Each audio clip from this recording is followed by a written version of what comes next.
And now I have great pleasure to introduce our final speaker, Dr. Jean Clinton, who I know will send us out on a high note. Dr. Clinton is clinical professor, Department of Psychiatry and Behavioural Neurosciences at McMaster, Division of Child Psychiatry. She's on staff at McMaster Children's Hospital with cross appointments, pediatrics, family medicine, as an associate in the Department of Child Psychiatry, University of Toronto and Sick Children's Hospital. She's a senior scientist at the Infant Child Health Lab at McMaster. In addition, she's a fellow at the Child Trauma Academy. Dr. Clinton has been a consultant to children and youth mental health programs, child welfare, and primary care for almost 30 years. She was recently appointed as Education Advisor to Premier of Ontario and the Minister. We know her from her support and contribution to how does learning happen. Dr. Clinton is renowned locally, provincially, nationally, and more recently internationally. But for me, and I think for all of my colleagues around the province, this woman is the professor, the scientist, the mom, the grandma, the scientist who helps us understand brain development and the crucial role relationships and connectedness play in that development. She inspires us to practice excellence and helps us find the value and others appreciate the value of our work. So I am so excited to ask you to help me welcome Jean here tonight.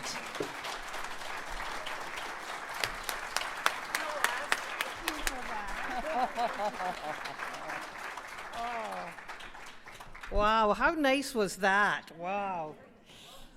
Ah, thank you, thank you. Well, you know, I'm really thrilled to be here. I have to say that I'm pumped after that last panel, thinking about finally early childhood educators getting and feeling the recognition that they deserve. I think is absolutely awesome, the work that you're doing, and long needed and very much welcome. So congratulations, really. I can't believe that it's 8 years ago that I was signing everybody's form to get in under the grandfather clause there. Oops. So I'm going to speak with you for, I think, about 25 minutes. I've got like 40 slides. I'm not going to get through all of them. But I want to leave, as I've been asked, and I love to do, is to leave some time for questions. So think, if you've got some questions, I'd be delighted to speak to them. I have titled this Equity from the Start, and I have to say one of the reasons is I'm going to get these slides into the hands of the Minister of Education. She is so into understanding and making sure that we have an Ontario that is equitable for students. And so I really want her to get the message that the work that you all do is building equity right from the start. That what we now know is that early child development, not just education, but early childhood development is an important social determinant of health. Now, I'll take the clicker-dicker there. Thank you very much. So why is early childhood development so important? You guys know all of the stuff that I'm going to be saying here, but this is the work of my dear friend, Clyde Hertzman. And you know, what he was able to do, along with many, many other researchers, was prove that what happens early has a massive influence on what happens afterwards. That the building blocks of early child development, in the words of the Harvard Center on the Developing Child, they talk about the architecture for life, either being a sturdy architecture or a weak architecture. So when I talk to my buddies who are early childhood educators, who I've learned more from than the other professions that I encounter, I talk about, as you know, that the work that you do as early childhood educators, you are neuroplasticians. Neuro being the brain, working with the plastic brain of children, you are neuroplasticians. So it should be RECENP, neuroplastician. So why is this so important? Why is it so important? Well, there are some great minds across the world who have looked at why is it that some people are healthy and others are not. And I'm going to suggest to you from the work of these great giants that what we're learning is that the brain systems and the immune systems, the health systems, get built in the early years. What Sir Michael Marmot, who wrote this report, Closing the Gap in a Generation in 2008, he said that poor social policies, unfair economics, and bad politics are killing people on a grand scale.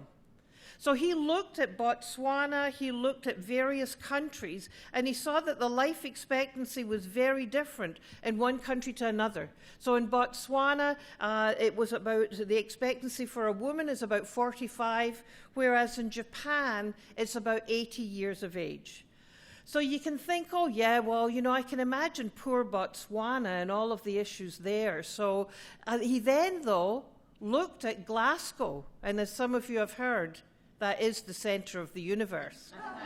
So he looked at Glasgow, and what he found in Glasgow is that between two different neighborhoods, there was a 26-year gap. 26-year gap.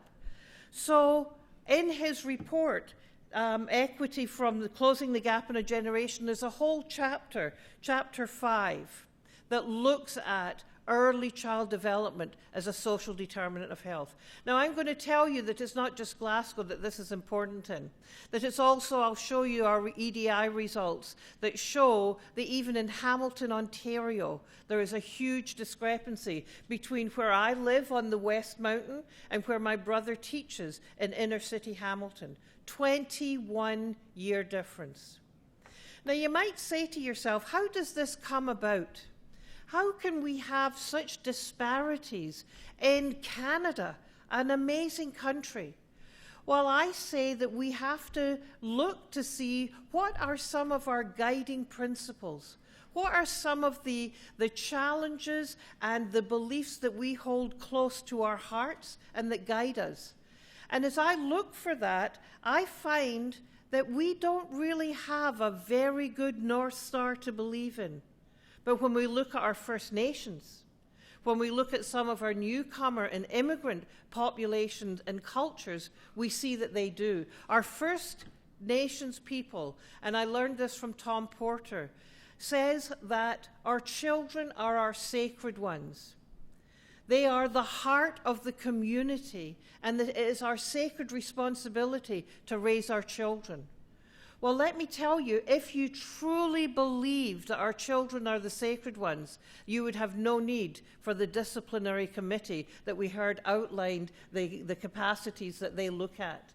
If we truly believe, have the North Star of are we treating our children in this sacred way, we would have a very, very different way of interacting. We would be asking ourselves, what is our view of the child?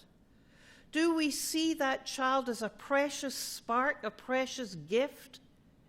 Do we see them full of possibility and curiosity? Or do we think that they're empty vessels that we have to stuff the duck, that we have to get our wonderful adult directed stuff into?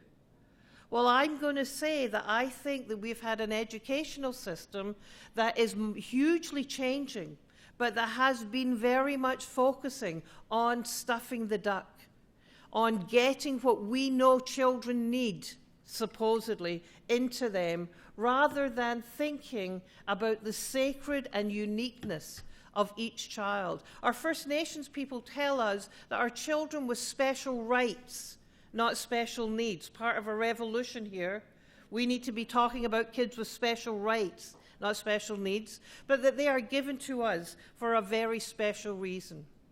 But you know, the other stuff that science is telling us is that what we do today is affecting children's biology. And that biology creates change in the DNA expression that lasts for 7 generations. Our First Nations people say, think about the next 7 generations when you're making decisions. Well, hello, America. Are you thinking 7 generations? I'm not, no more, no more. But really, what does it mean? What does that really mean in your interaction with children on a day-to-day basis? I'm going to talk in a few minutes about, are you connecting, or are you correcting them or redirecting them? But in our interaction, you are building their capacity for empathy. You are uncovering their ability to be self-regulated and co-regulated by yourself and by others. So when you're sitting with your children, you're not just worrying about what's my moment-to-moment activity, but you have to think about the next frickin' 100 years. Wow, are you ever getting paid the big bucks to do that too? We're going to change that too, guys. That's on the agenda. Thank you very much for wage enhancement. I'm up for equal pay for work of equal value myself. I'm fighting for it for you. So, do we need to worry about these big ideas? Well, I'll tell you, when we looked at Hamilton, we looked at, and when I say that's the royal we, people in Hamilton looked to see, are we seeing differences in our children's development across neighborhoods? The answer is a very big yes. But are we also seeing differences in their life expectancy across neighborhood? And the answer is, again, a very big yes. In Hamilton, they did a Code Red series that looked at administrative data in hospitals, they looked at graduation rates, they looked at incarceration rates, and they see that there is a huge discrepancy. We need the work that you are doing in early childhood education to begin the leveling of the playing field so that it is equity from the start for all children. We need to change it so that your postal code is not going to determine how far you go in school. Your postal code should not determine how long you live, but we are more and more seeing that being the case. I'm telling you, the evidence is solid, guys. Go out there and fight for this. The work that you do will change and is changing that reality. That when we interact with children, when we build the kind of professionalism that you were hearing about tonight, you are creating the brains, the hearts, the immune systems of children that is going to give them the capacities to be able to think, to be able to make decisions, to be able to share and care about others. But you know, what we know is that it's not just early childhood education that creates the human. But I'm so proud to be in Ontario just now because my friend and dear colleague Clyde Hertzman in that chapter 5 talked about what are the environments that matter for children. And so you've got the child at the center, and the child comes with their own unique characteristics that interact with the other children around them, that interacts with the family. There's a two-way back and forth street. You know, you might think that child development, and if kids do well, it's all about the quality of the care. But you know, some of those little gaffers are pretty hard to care for. You know, they're pretty tough, they're prickly, they're more challenging temperamentally. Well, we know that those kids with that temperament affect their environment. But if that environment isn't one that says, hey, baby, I don't know how to help you stop crying, but I'm here for you no matter what. If we have an understanding that there is the interaction, then we can support the family. Well, how do we support the family? Well, I'm very pleased to have heard that there's 100,000 new childcare spaces being opened for 0 to 4-year-olds. But the very first thing I said to the Associate Minister is do not open a single one if it's not high quality. We don't want it if it's not high quality. Why is that? It's because we know that the environment that children live and grow in has a massive impact. So for our little kids who are vulnerable for whatever reason, if they are in poor quality childcare, they suffer. Their brains get altered in a very negative way. It has to be looking at the quality of the environment. But you know how well that mum and that family, those caregivers are going to be able to look after children depends on the safety of the community. The safety of the community depends on the environmental decisions that are made at the regional level. So we have an Ontario that is leading the field in Canada, saying we care. We are an Ontario. I mean, I'm not paid to say this, but as I'm seeing this, we are an Ontario that cares about our young kids and their parents, and we're going to find as much as we can to support them. Why? Because they know that what happens at the provincial level matters down the way. Now, we can say, well, we really want to do this because if we don't do it right, we pay a whole lot later. Well, I say to you, you're absolutely right. We know that if we invest $1 now in children, particularly who are with families who are really, really struggling because of the conditions that we have created for them in terms of poverty and what happens when you live in poverty, if we have high-quality programs, we now know you get $13 for every dollar you spend. We know that we can get a massive return on the investment. We know that we can change our early development instrument indicator results, but it takes all of us to understand why. Now, one of the mechanisms that people are approaching to see why is by thinking about it through the lens of the brain, which I love. And you guys all know, because you've heard me before, talk about the brain is our master organ. And it is built quite literally by the environment. It's no longer nature or nurture, even though it was lots of fun to drink and argue about it in university. It's not nature versus nurture, but it's nature interacting with nurture. So, right down to the granular level, your College of Early Childhood Educators is saying, we know that these negative interactions of early childhood educators with inappropriate discipline is bad for kids. It changes their brain. We are not going to have that as part of our profession. We're not going to let that go. We're not going to have the door closed and go on with your business. The brain is altered by these experiences. Now, here's a lovely little video. Oops, and it's of my grandson. Oh, imagine that. So here's a little video. 2 weeks old.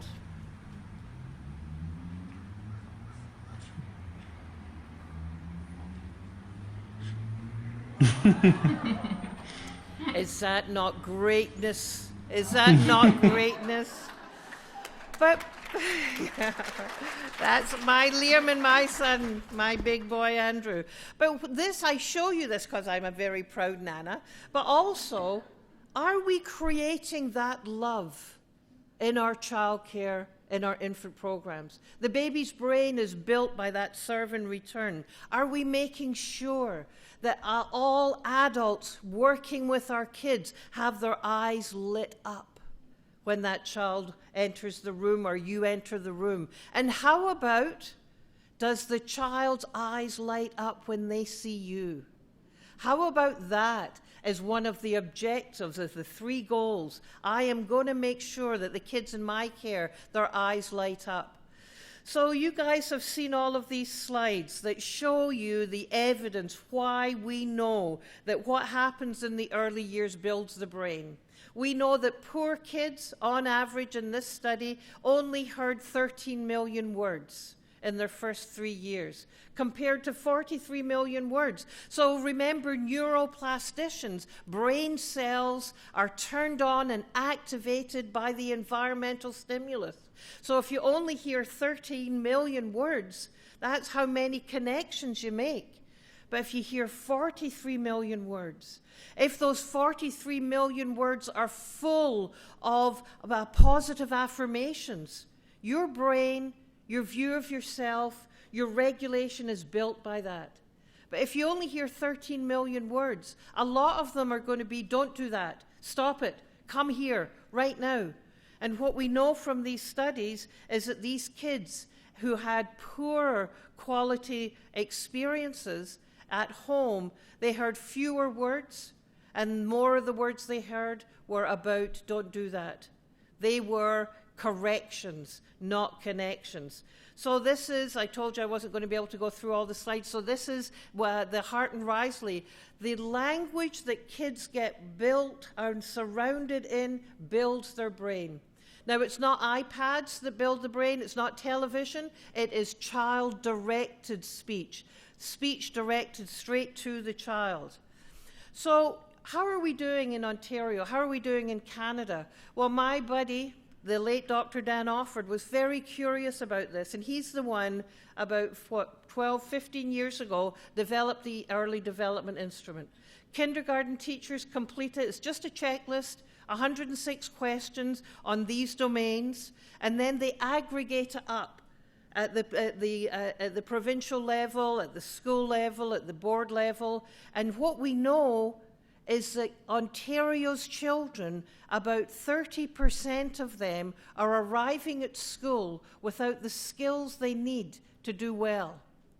So this is a wake-up call. 30%. That does not include the children who already have identified special needs. So that's a wake-up call. That's a wake-up call that says, hey, bring on more early childhood education and bring on more direct supports to parents to help them be the best parents they can be, and we'll bring that vulnerability down. We can, and we see it in communities that come together where there's high-quality childcare, working with community collaborations like OEYC, F's Family Child Centres, like community hubs, that they actually can diminish the vulnerability of the kids. Why? Because we're all saying these children are our sacred ones. How can we all work together to make sure that they do well?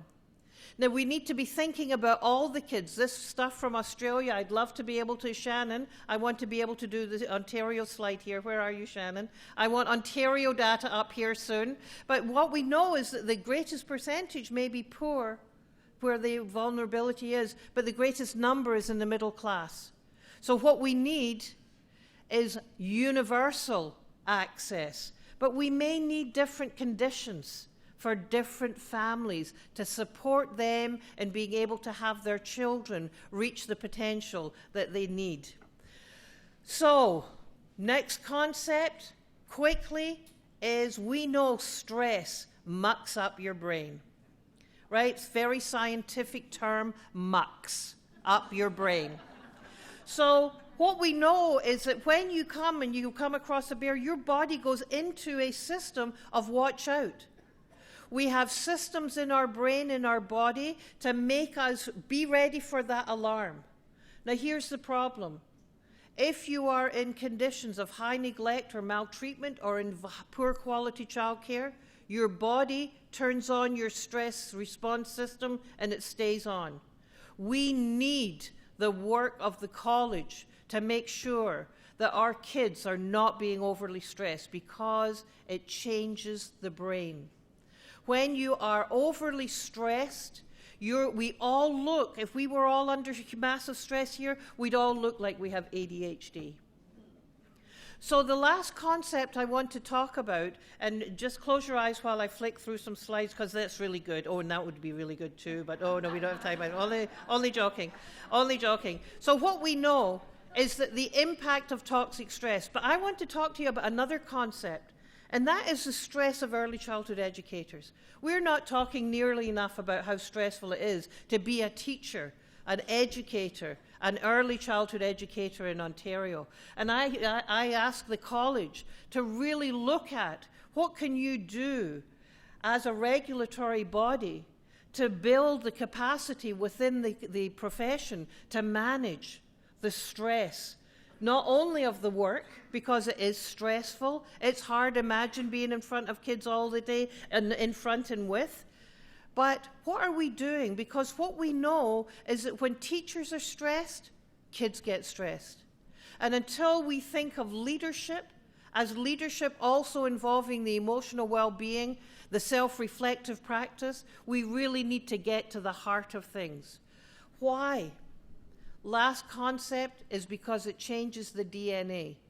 Just a minor concept, by the way, that the expression of our DNA gets altered by experiences.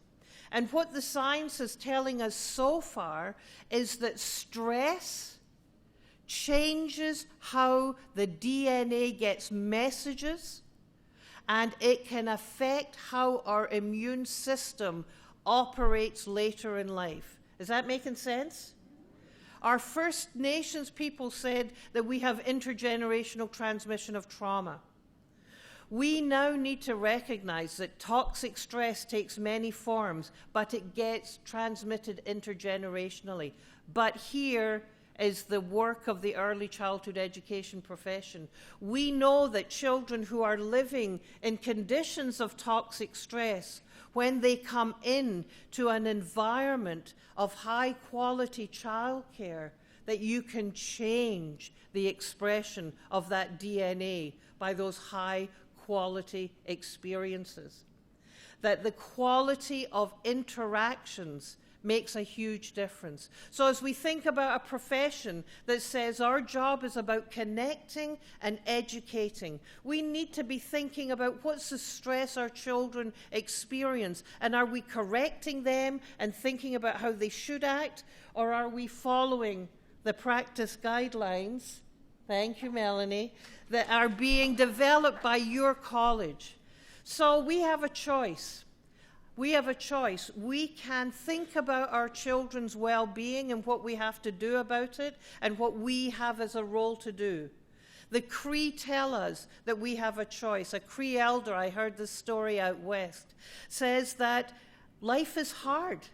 Am I going to work really hard to do emergent curriculum when it's so much simpler just to do themes and cutouts? Am I really going to go for inquiry-based learning? Oh my gosh. Am I going to really think about a sense of belonging, well-being, expression? Or am I just going to back to go the old ways, where it was easier, where people told me what to do? He says that we've got these struggles going on in our brains, in our hearts all the time. It's as if we've got two wolves, one who is kind and generous and curious and emergent, and one that is angry and nasty and lacks joy. And one of the little ones up front says, "Grandfather, tell me which one wins if they're like wolves battling." And he said, "It depends which one you feed the most."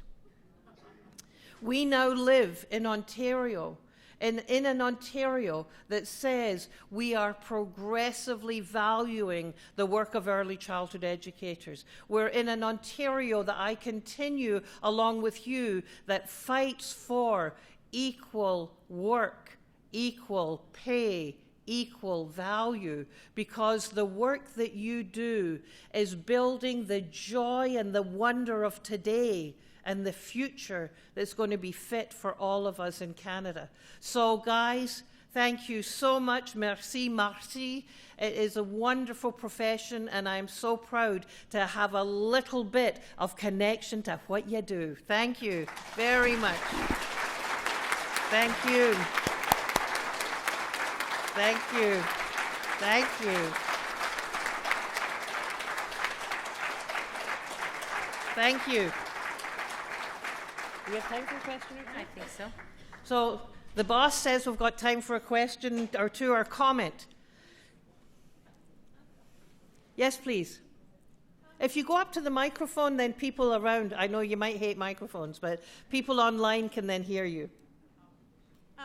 Where is the hole in the research now? If you were starting out with like doing a PhD and you were looking for like a research topic, where's the hole in the research? What do you need to know? So I think that's a great question. One of the things that we need to know is what is happening as we talk about play-based, inquiry-based, emergent. What is the role of the relationship with the teacher to me, and the qualities of the teacher that lead to changes in the brain. So we've spent a lot of time talking about pedagogy and documentation, but not nearly as much about what does the relationship do, and what does the relationship through, do you see what I mean, through the different types. Because the relationship of a teacher who is still driven pedagogically by the old way of thinking is changing the brain. But the relationship, can you get a good enough change with relationship when you don't have such great pedagogy? Can you? I say that because we don't know. So there's where I want some money spent. Or some observations made by you guys. Other questions or comments? Yes, please. So, Jean, when we talk about stress for children and staff and Yes. the negative impact it has on us, so one thing I've been trying to do in the work that I do is slow the day down. I guess for about the last year and a half, I've been saying, let's slow down. Slow down the day for the children, for the staff, and for the parents. Take some time to talk about the children, etc. But, you know, as we all know, and I don't work frontline, but I work with a lot of frontline RECEs who say we have so much administrative work now, and there are so many routines and transitions for the children. I'm just interested to hear how you think we can go about taking some of that stress away and slowing down the day so children have an opportunity to try to get that zipper done up, whereas right now we're kind of saying, sorry, we got to go out. Yeah, great question. Well, I think that we should each be doing what's the top of our skill. And so that means we should have other people who are filling out the frickin' forms. We should have other people who are cleaning up. We should have pedagogistas who are focusing on the work of educating and learning and loving children. We need to be separating these roles out. Yeah. And you know, the great thing is we have a model. We have a model in Finland, but we also have a model in Reggio Emilia. Where you don't have to worry about changing the diapers, or if you are, then you're making a learning experience. So let's have educators in the business of education. Yeah. Yes, please. Oh, you can't reach. Here you go. Here you've got a friendly ECE to your help. Thank you. Hi, I'm a frontline ECE, and I wanted to say I enjoyed everything here tonight. And I'm hearing a lot about how we need to support families in supporting their children. But I'm a frontline ECE with a disability, a physical disability. And what I'm finding is a lot of schools, a lot of daycares, a lot of family and child centers, they're not even physically accessible for families and teachers to get into. There's not accessible change tables. There's inaccessibility all over the place. So I really hope that in our framework, we're working towards making all of these places accessible for all families.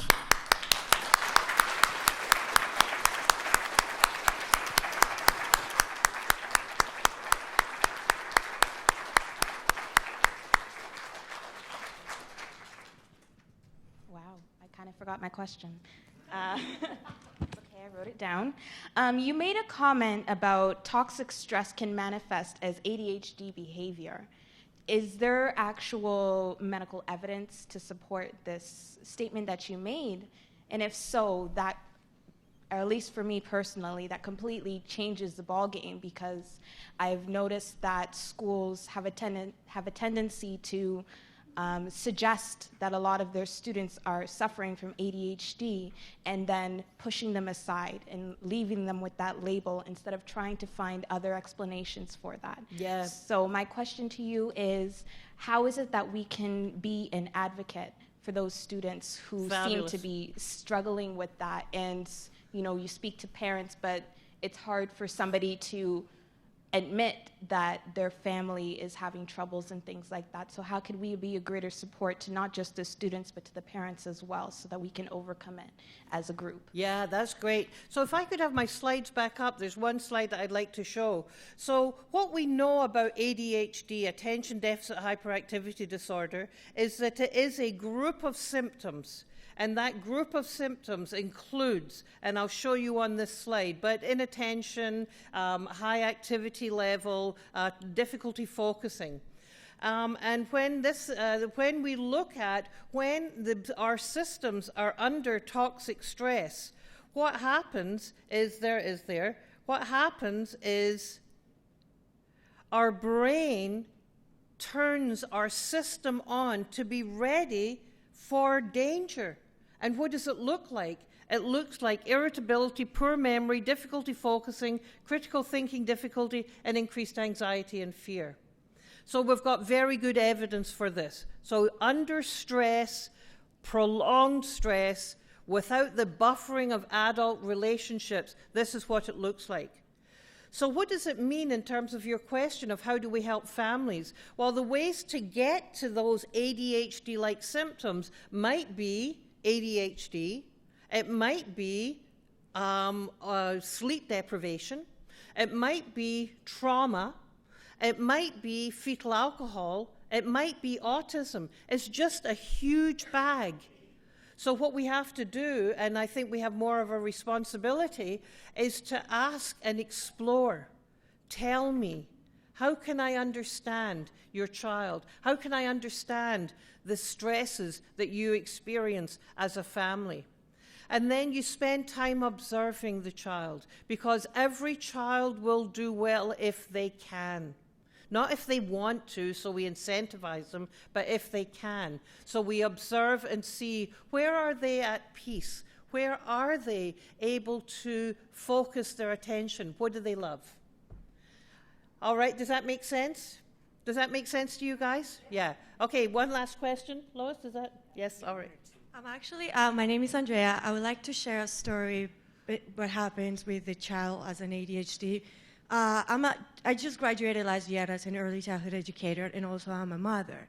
So while I was going to school, my daughter was going to this center, and she was showing these kind of red flags to become an ADHD child. And so, and at the end of the road, my daughter doesn't really show those things. It all came down how the daycare was treating her and how the high quality was going with her. So what we were going through the process, or the teachers and even the director of the center was saying, your daughter might showing red flags, we need to bring a resource consultant, we need to bring a psychiatrist, perhaps an occupational therapist, and I did all the process with her. And at the end of the day, I started also looking at what are the teachers are doing in the classroom.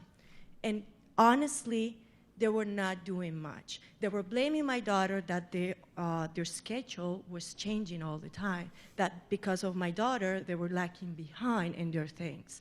Also, she was very aggressive, and they were not doing much things. They were just telling her, like, what are you doing this? Apologize. But why she is apologizing for? Where that trigger, that behavior got triggered. So what I decided is to change her from daycare, and also follow up with other specialists and see what happened. And right now, my daughter is a very, like a hot-headed little girl, but... Spirited, we say. Oh Spirited. my God, she is with an amazing personality, and it's all about personality. That's how she is. And so right now, she's able to focus more. She's able to sit down at circle time. She was not able to do that while she was in that center. She was not able to even play for more than 1 or 2 minutes in an activity, and now she's able to even stay there and be more compassionate with other children. Yes. So it is very important, and as a mother, you really need to advocate for yourself and your family. And I understand that it is hard today when you try to advocate in centers and with other teachers or the directors, supervisors. It is hard, but no matter what they said, a mother knows best. And honestly, as an experience, I honestly truly believe that children may show those signs, but it's also as a job as a mother, work it on, figured it out because I'm pretty sure my daughter was not like that. It was something not doing well Yes. at the beginning. Yeah. So very good. Thank you so You're much very for welcome. sharing that story with you. It is unfortunately not uncommon enough. There are many families who could tell us similar stories. But what we need to be doing is creating a profession that is comfortable enough to be having these uncomfortable conversations. And that is what professionalism involves as well. So thank you very much for that. Absolutely. All right, thank you. Thank you. Thank you. Let me just say to Eugene, thank you for sharing with us your knowledge. Thank you for sharing the science with us. I really want to say thank you for helping us to understand the responsibility vested in us for the next 100 years. And thank you for making us aware of that and then helping us to deal with that and helping us help children and families. We are so lucky to have you in this province, and we've been so lucky to have you here tonight. Thank you. Thank you.